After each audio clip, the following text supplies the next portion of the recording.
హల్లెలూయా, స్తుతి మహిమ ఎల్లప్పుడు దేవునికి చేదము. హల్లెలూయా, స్తుతి మహిమ ఎల్లప్పుడు దేవునికి చేదము.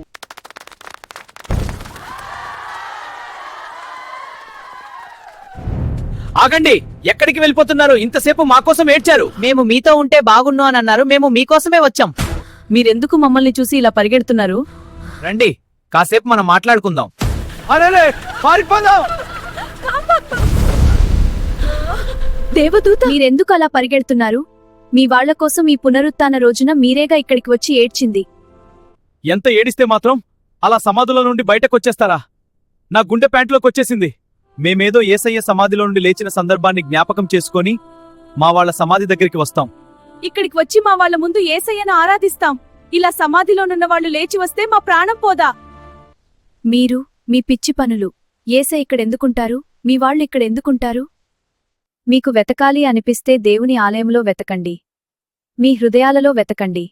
ఆయన లేచి ఉన్నాడు, ఇక్కడ లేరు అని నేను అప్పుడే చెప్పానుగా. వెళ్ళండి, ఆయన లేచి ఉన్నాడు. ఆయన సమాధిలో లేడని వెళ్ళి అందరికీ చెప్పండి. ఇంకా మీరిక్కడే ఉన్నారంటే ఇంకో 2 సమాధులు తెరుస్తా, తర్వాత మీ ఇష్టం. మీ సంగతి ఏంటి? మీరు ఇలానే పునరుత్థాన ఆదివారం తెల్లవారేసరికి సమాధులలోకి వెళ్ళి అక్కడ భజన ప్రారంభిస్తున్నారా? జాగ్రత్త, నేను మీ దగ్గరికే వస్తున్నా. అక్కడ మీ వాళ్ళ సమాధులు తెరుస్తా. తరువాత ఏం జరుగుతుందో మీకే తెలుసు.